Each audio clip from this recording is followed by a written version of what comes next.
Journey to the Center of the Earth by Jules Verne. Chapter 1. A Strange Message. Otto Lidenbrock is the famous professor of geology at the University of Hamburg in Germany. He is also my uncle. He is 65 years old, not very tall, with gray hair. He wears small round gold glasses that make him look very serious. I'm Axel. I'm only 19 and the professor's personal assistant. I watch my uncle very carefully when he works. That's why I know so much about our planet Earth. My uncle, the professor, is a hard worker. He spends most of his day in his laboratory at the university, so he never comes home before 2 o'clock for lunch. But yesterday, he came home very early. This surprised Martha, our cook. The poor old girl did not have the lunch ready, and she was a little upset. "Professor, you're early." "Never mind, Martha. I don't want lunch today." "But Professor, you must eat."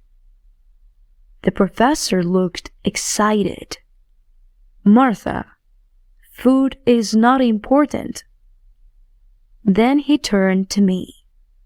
"Axel, come with me." He took me into his library.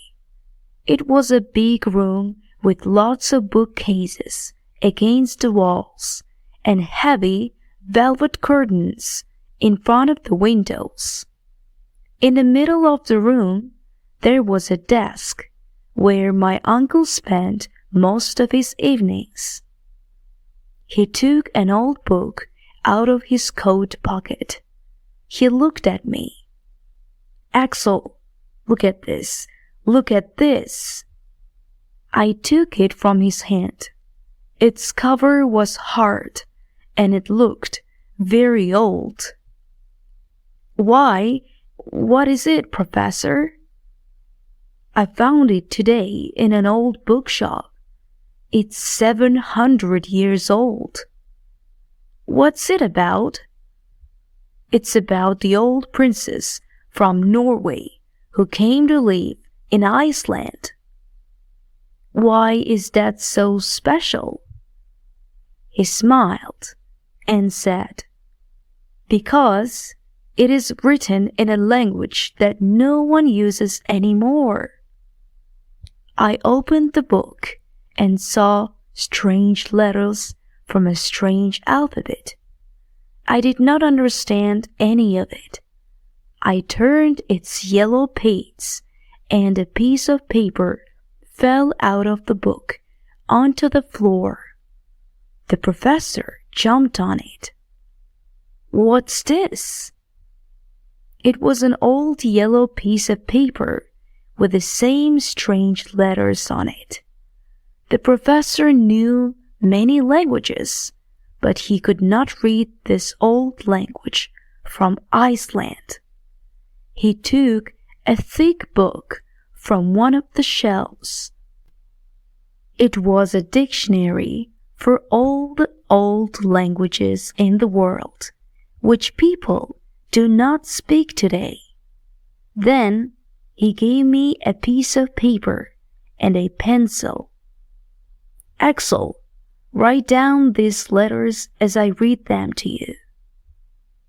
The professor read each letter to me, and I wrote them down. When we finished, this is what they said. "Go into the volcano at Snæfellsjökull. Before the 1st of July, the sun will show you the way to the center of the earth. Make this journey. It is fantastic." The name under this strange message was Arnie Sagnussem. Arnie Sagnussem? I don't believe it. Who's she? He was a famous scientist. He wrote many strange things about the earth, but no one believed him. They said he was crazy. This must be the answer to the things he said. He left this piece of paper in the old book for someone to find. Do you understand, Axel? How lucky we are! Then he turned to the library door. Martha, I couldn't understand any of the things my uncle said. What do you mean, Wee? Martha opened the door to the library.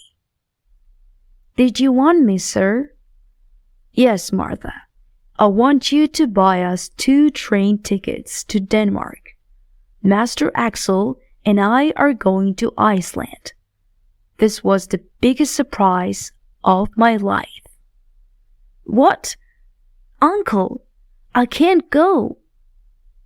The professor looked at me calmly. You can, and you will. Chapter 2. Groben. There is a 17-year-old girl living in our town. I think she is the most beautiful girl in Germany. She's got long blonde hair and bright blue eyes. Her name is Groben, and we are in love. We want to get married. That's why I didn't want to go with my uncle on his mysterious trip. But he couldn't understand that. Are you in love with Groben? Yes. And you want to marry her? Yes. The professor was silent. He was a good man, but he could not understand love, because his only interest was science. He forgot what I said and began to talk about our journey. Today is the 26th of May.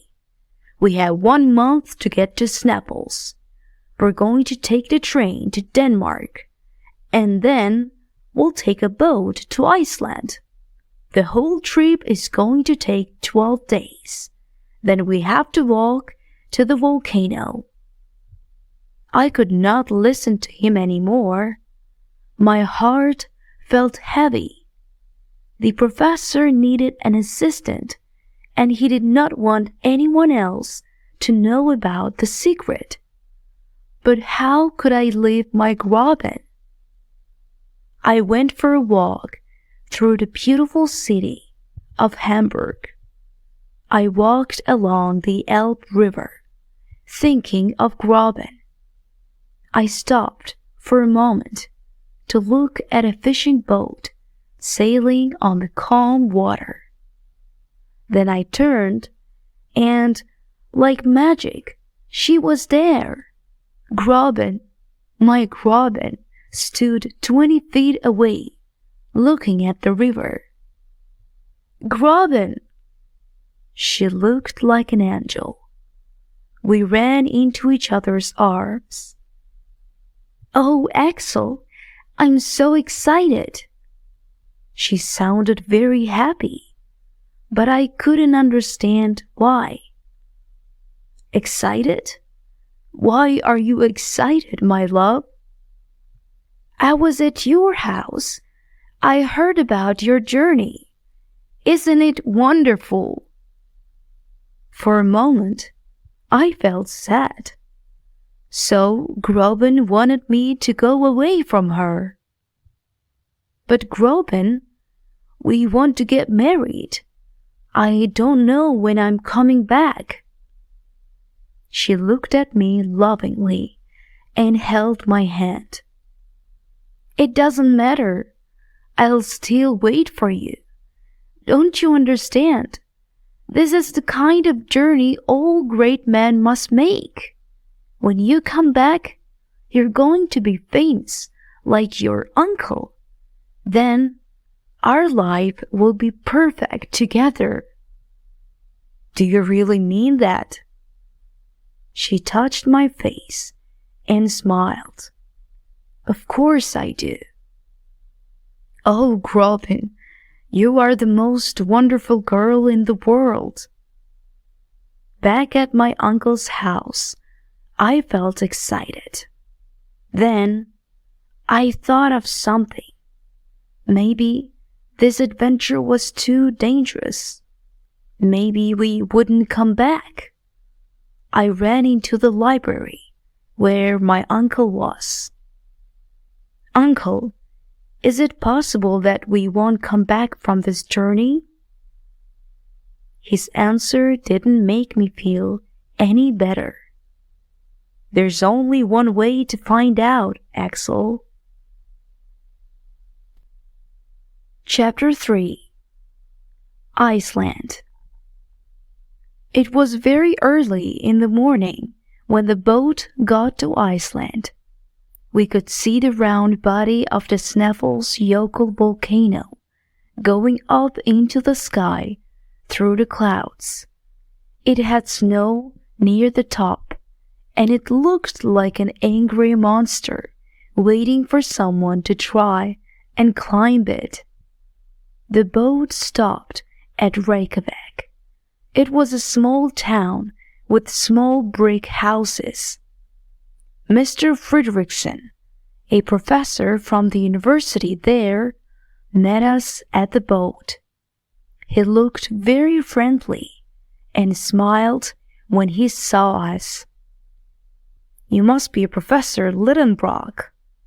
"And you must be Professor Fredrickson.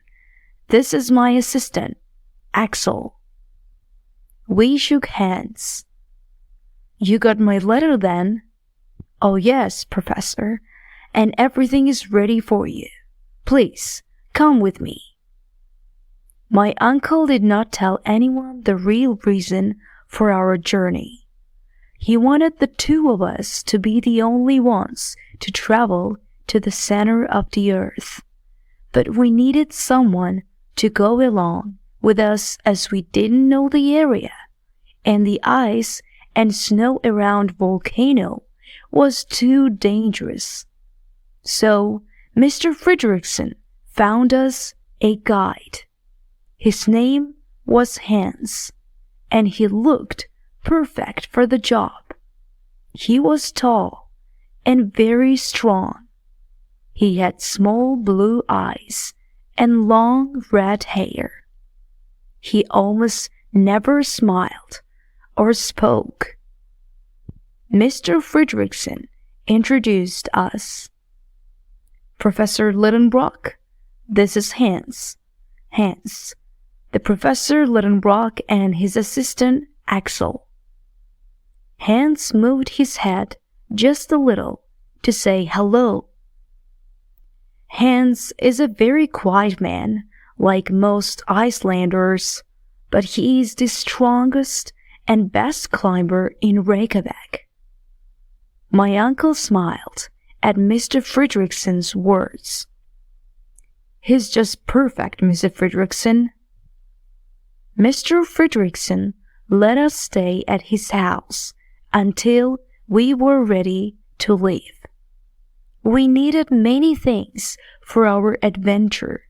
We took 4 horses to travel to the mountain. The professor and I each rode one, but Hans walked. The other 2 horses carried our bags.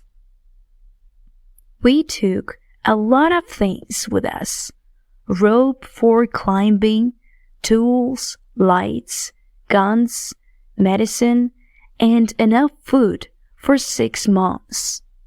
The only problem was we could only carry enough water for 1 week. The professor believed there was water under the volcano. But what if there wasn't? We left Reykjavik on the 15th of June, early in the morning. We traveled along the sea, and it was a wonderful journey.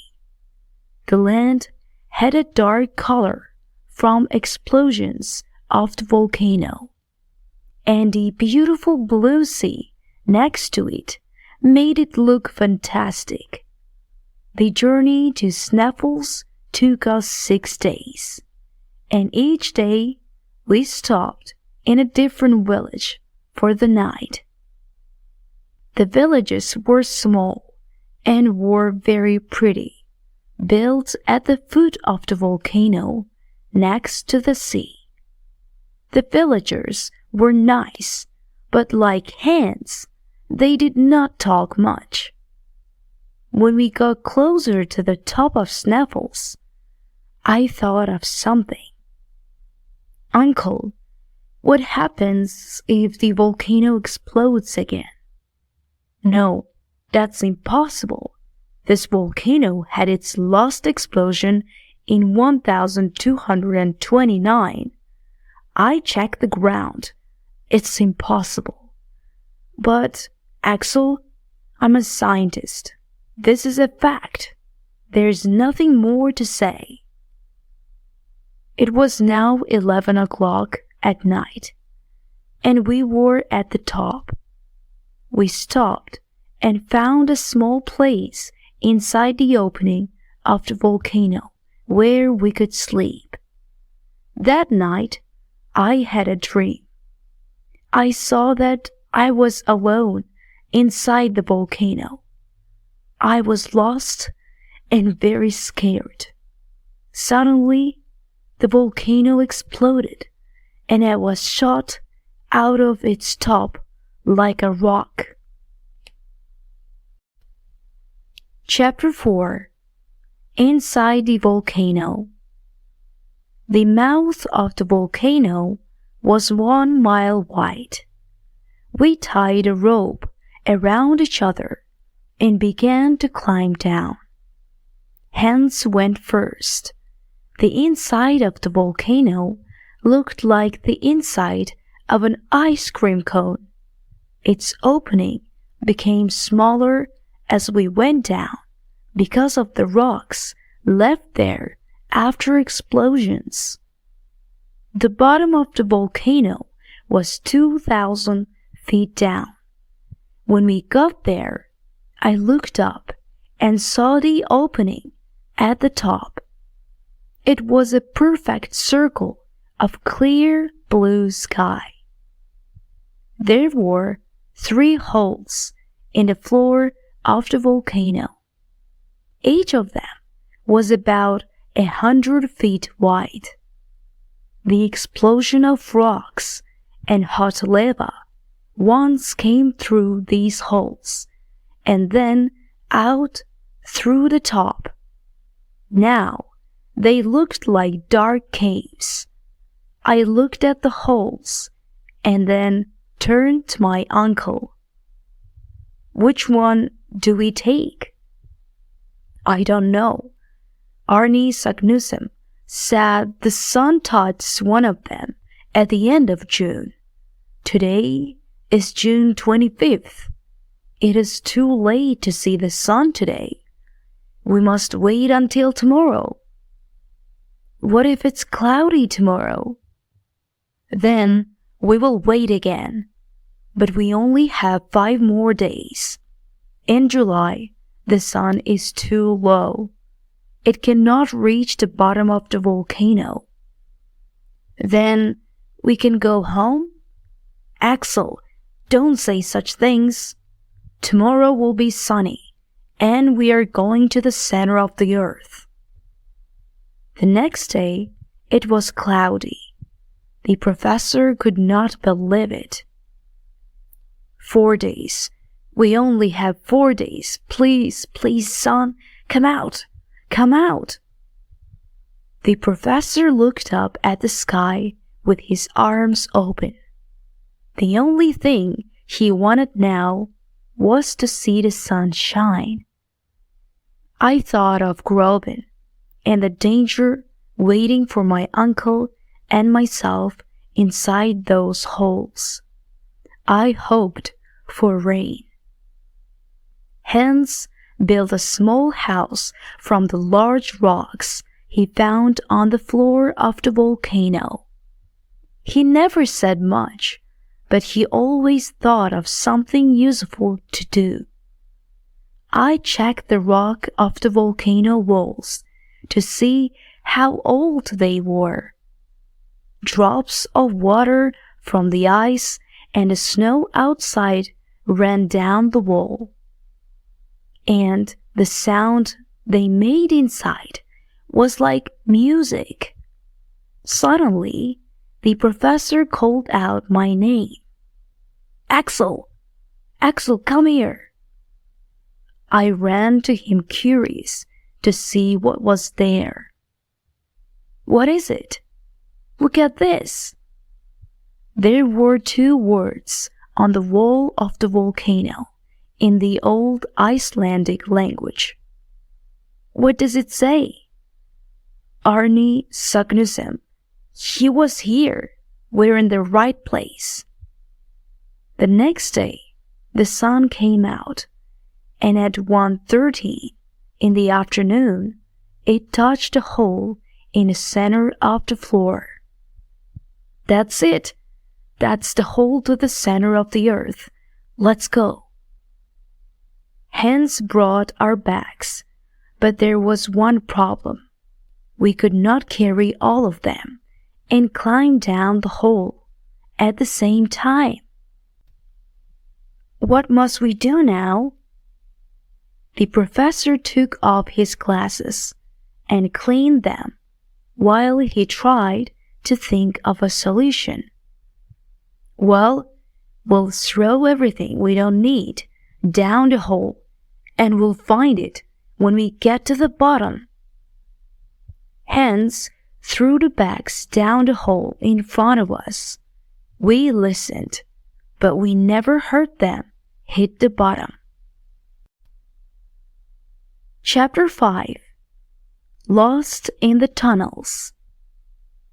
We put our rope through holes in the rocks on the sides of the walls, then climbed down.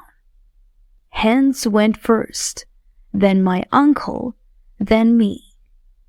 Every 200 feet, we found a flat rock to stop on. We pulled the rope down from above us, tied it to a new rock, then started again. We did this for almost 10 hours. We traveled 2,000 feet down. Finally, Hans said something. "Stop!" It was only one word, but it was nice to finally hear his voice. "What happened?" "We're at the bottom." The professor and I looked at him. "Of what?" "I don't know." There was a turn in the hole. There was an open area, like a cave at the bottom of the hole, which continued to the right. Our bags were there. After 10 hours of climbing down, we were very tired. We decided to spend the night there. In the morning, we continued our journey down. The hole now opened and looked more like a tunnel. We did not need to climb because we could walk down this tunnel. We used our torches, so we could see the rock on the walls clearly. It looked like glass of different colors. Some of it was red, and some was brown, and some was yellow. My uncle saw me looking at it. "That's from the lava. It's beautiful. So you're starting to enjoy our journey. There's more to see. Come along." We walked for 2 more days, and we found other tunnels. There were tunnels everywhere, but we did not know which was the right one. Unluckily, our water finished. Now, what are we going to do? We're going to find a spring. There are many, but we have to go down further. I could not move. I was very tired and thirsty and thinking of Groban. Uncle, I can't go on. Axel, please. We're going to find water. Water! It was Hans' voice. What did you say? Water. There was a loud sound behind the wall next to us. It sounded like the water of a river. Hans took a pick-axe and made a hole in the wall. Water came out onto the floor around us. I told you, Axel. Water. Ow, it's hot. Don't touch it. It needs air. We're too far underground. The water was cold enough to drink after a few minutes, and we all felt strong again. We continued our journey, but I made a serious mistake. I was very excited about finding the water, and I went first. I walked too far in front of the others, and I got lost. I tried to go back, but I could not find them. I shouted their names. Uncle! Hans! I could only hear my own voice in the tunnel. I was afraid. I ran. Then I fell. I fell through the air down a long tunnel. Then I hit my head, and everything went black around me. Chapter 6. An Underground Water World. When I opened my eyes, I heard the sound of the sea. The sun was high in the sky. But this was not possible. We were under the ground. My uncle stood over me. He's okay, Hans. I saw Hans smile. My head hurt. I touched it, and I felt a bandage on it. I tried to speak, but it was difficult. Where are we? Don't speak, Axel. You had a terrible fall. We heard you screaming. We were in a tunnel next to yours. Luckily, the two channels came out here, on this beach. My uncle sat down next to me and spoke with more excitement in his voice. Axel, we found an underground sea. There are trees here and the bones of animals that lived thousands of years ago. When you get better, we are sailing across this sea. Oh, Axel, you can't imagine how happy I am. I could not move much for 2 days. I heard Hans building a boat for us to sail in, but I could not understand how there was light. The professor explained this to me. It is a mystery, like so many things, but it is something like electricity coming from the heat of these rocks. We are inside something like a giant cave. The top of it is a few miles high. There are even clouds because of the water. I looked up and saw the clouds. I could not see the top of this cave, but it was difficult to believe that all of this was under the earth. When I felt strong again, I took a walk along the beach. There were shells there from a time before man walked on the earth. I saw the bones of something which looked like a huge elephant. I thought, can things live under the earth? Are there any animals alive down here? The boat was ready, and we were ready to sail. We left the beach, and a strong wind pushed us quickly out to sea. After a few hours on this strange sea, Hans tied the pickaxe to a rope and threw it into the water. The professor wanted to know how deep the sea was. It never touched the bottom. When Hans pulled it back into the boat, its metal had looked different. There were large marks on it. What's that? Hans looked at it closely. Teeth. Teeth? Could something so big live in these waters? The professor looked at his compass. We are traveling south. If I am right, we left Iceland when we went under the volcano. We traveled under the Atlantic Ocean, and now we are under Scotland. That's fantastic! But we're still not going down. I want to go further down. Suddenly, there were huge waves rocking the boat. What's happening? Hans pointed to something dark about a mile away from us. It came closer, and I thought I saw a giant dolphin. I was wrong. It was an alligator. It came closer, and I saw that I was wrong again.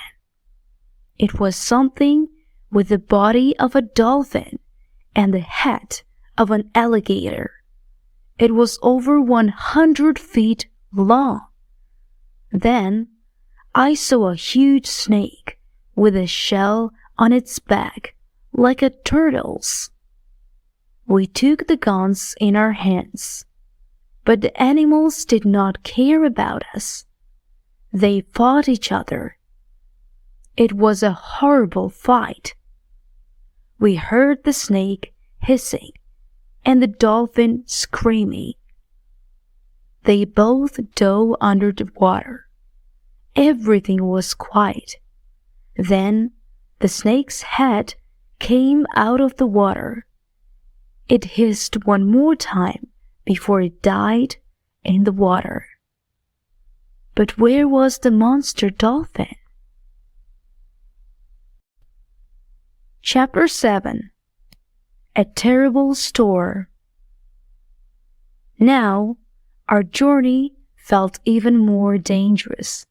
The professor was frightened, but nothing could stop him from going to the center of the earth. Hans continued to sail the boat, but we did not see land. We traveled for hours, but we did not hear or see anything. Then there was a sound like fast running water. We couldn't see it, but we could hear it. It got louder. Then we saw it. Look, it's water shooting up into the air, and it's coming from the body of a huge sea creature. We tried to turn the boat, but the waves pulled us near the creature. For a moment, I thought that this was the end of our journey. The water went up 500 feet high into the air. An animal that could do this could kill us easily. Then we saw that the long black body we thought was an animal was an island. It was like a small volcano shooting up water instead of lava. That's where all this water is coming from. Axel, check the temperature of the water here. I took a thermometer out of my inside jacket pocket and I put it in the water for a few seconds. 163 degrees Fahrenheit. We're close to the center. We can't go on, Uncle. It's too hot. We must. The electric light coming from the rocks over our heads began to make explosions. The clouds were now near the water. Small lines of light that looked like snakes exploded all around us. The waves were bigger now and pushed us away. I was very scared. What's happening? The explosions were too loud for us to hear each other. It's an electrical storm! Hans! Hans tried to keep the boat from sinking. The wind pushed us through the water like a race car. Suddenly, a large ball of white electric light fell on the boat. None of us could move. It held our feet with its electric power. We shouted to each other, but none of us could hear anything. The boat moved by itself, and there was nothing we could do. Suddenly, the ball of electricity exploded. We all fell down, and a huge wave threw us into the water. Hans had the professor in one arm and me in the other. I don't know how he did it, but he got us to land safely. I began to think that all the energy he saved by not talking made him the strongest man on earth. The storm stopped, and we saw the boat still on the water, 100 feet away. Hans swam out to save our food and equipment. The professor and I tried to understand where we were. I think that sea is 800 miles wide. That means we went under Europe. The Mediterranean Sea is now over our heads. Let's wait for Hans to bring back the compass. When Hans brought back the compass, the professor and I could not believe what we saw.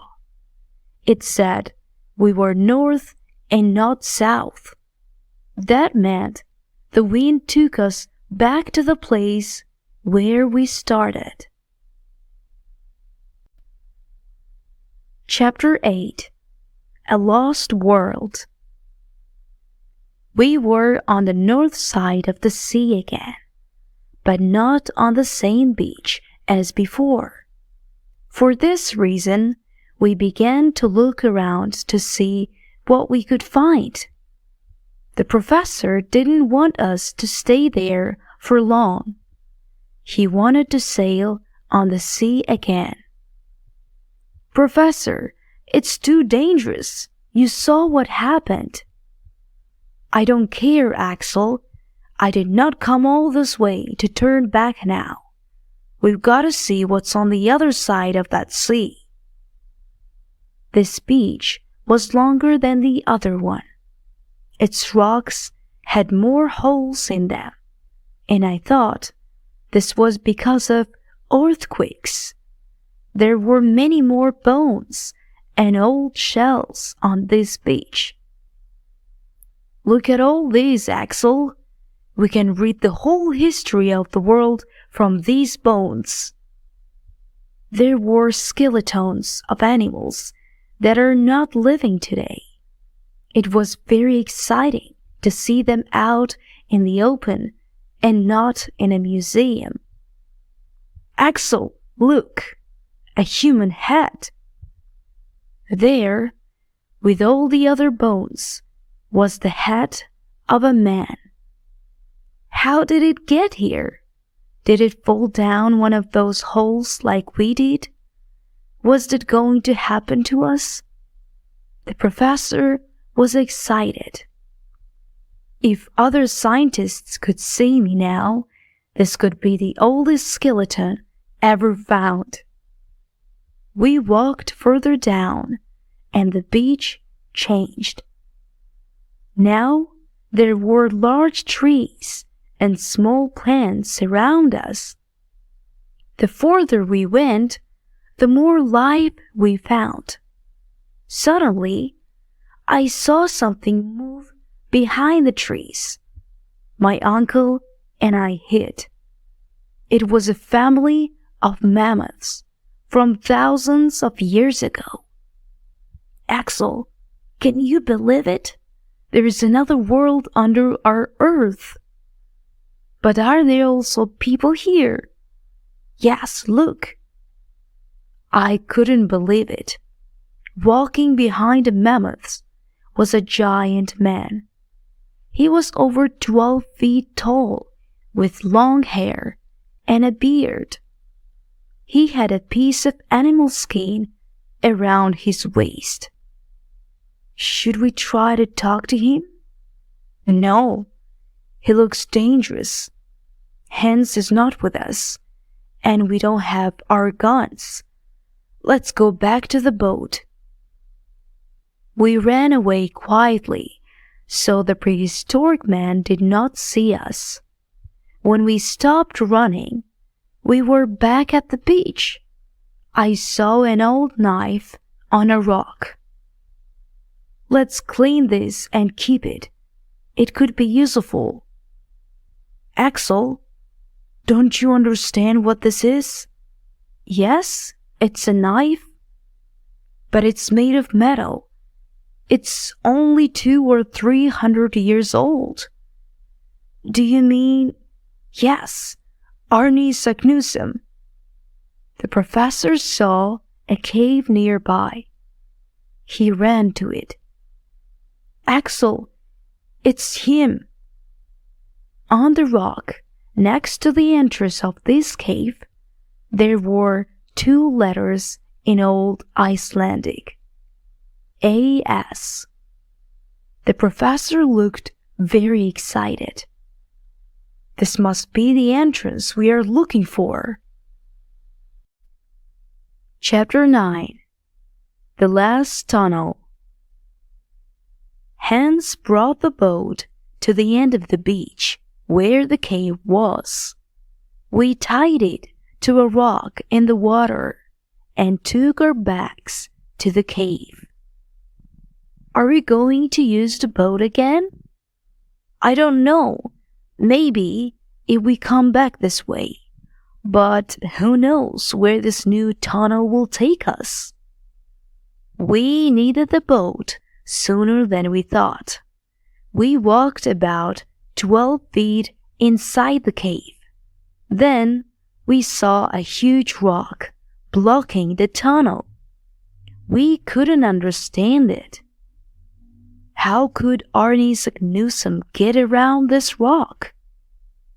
The professor thought for a moment, and then he looked at the rock. Maybe it fell after his journey in the last 200 years, probably after an earthquake or a terrible storm. I wish there was another earthquake to move that rock from the entrance of the cave. "Axel, that's it! We can use the gunpowder to move this rock again." "Do you think it will work?" "There's only one way to find out." We still had some extra gunpowder with us for the guns. Hans made a hole in the rock with his pickaxe. Then we put the gunpowder inside. We used a rope to light it, but we made it very long to give us time to move back and hide. The three of us got into the boat and moved 50 feet out to sea. We had no idea how big the explosion was going to be. Waiting for it made us very nervous. Maybe it won't work. Axel, don't say those things. We waited. Suddenly, the rocks on the beach opened like two curtains. The earth shook and everything fell into a huge hole. We fell back in the boat, and the final explosion made the sea rise in a huge wave, which pushed us back to the beach. We were in the air, on top of the water, and the hole was below us. It looked big enough to take in all the world. We're going down into the hole. That's what we want. Not this way. We shouted because the noise of falling rocks was all around us, and we couldn't hear each other. The boat moved like a train through the tunnel. Then we crashed into a new river of fresh water. The boat went under and came back up so fast that there was very little water in it. I don't know how we stayed in it. We held onto the sides of the boat with all of our strength. Professor, where are we? I don't know, but the water is taking us somewhere. We have no choice but to follow it. It's getting hot. The temperature was high. The walls had the red color of lava. Are we under another volcano? When I finished my sentence, we heard a loud roar from behind us. Water and air pushed us forward faster. The walls began to shake and rocks began to fall. Professor! Then it was clear. We were inside a volcano and it was going to explode. I could see the blue sky through the round hole at the top of the volcano. There was one more terrible roar, and we were flying up into the air. Chapter 10. Back Home. The volcano threw us into the sea. Hans saved us again with his amazing strength. But where were we? It looked like the surface of the earth. There were small boats in the water, and olive and fruit trees on the land. Behind us was the huge volcano. We saw a little boy. We tried to go near him, but he was afraid of us. After all our underground adventures, we looked horrible. The professor spoke to him in German, French, and English, but he did not understand. Finally, the boy spoke in Italian. What did he say? He said we're in Stromboli, Italy. You mean we went in one volcano in Iceland and came out of another in Italy? Yes, and that one there is Mount Etna. And that was how our journey ended. The professor was not happy that he didn't get to the center of the earth. But when we got back to Germany, he felt better. Martha told everyone in Hamburg about our journey. and when we arrived, there was a big celebration for us. Everyone in Hamburg was at the train station when we arrived, but the only person I looked for was my Robin, and I saw her like a white light moving past the others until I could hold her. "Oh, Axel, I'm so glad you're back. I thought of you every day, and sometimes I was afraid, but somehow I knew you were all right." "Well, I never felt that I was safe, but I did want to come back to you, every minute of every day." There was a stage set up in the station, and the journalists who were there asked the professor to talk about our journey. Uncle Otto was tired, but he agreed. "My nephew, Axel, and I are now back from an incredible journey. We saw things that scientists still do not know about. There's life in the heart of this planet. There's water and beaches and trees. Arne Sagnussem, a famous scientist from the 16th century, was the first to travel under the earth. We are the second. I do not know if others will try this dangerous adventure in the future. If they do, they need someone like our guide Hans with them, or I'm afraid they will not survive." For a moment, I thought I saw a smile on Hans' face as the people clapped and cheered. But as usual, the quiet Icelander didn't say a word.